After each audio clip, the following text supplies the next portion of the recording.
Hello, in this video I will show you how to install Chat GPT Widget on Samsung Galaxy Tab A9 Plus.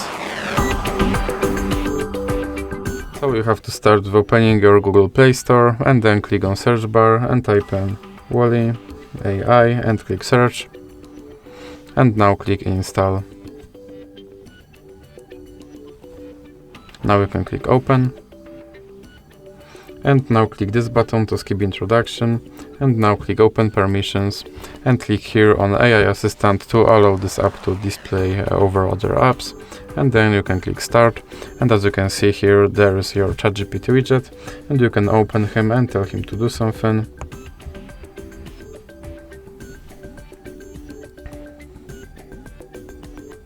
And as you can see, he responded. And if you want to remove him from your screen, just drag him into the X icon in the middle. So that's it for this video. If you liked it, please remember to leave like and subscribe.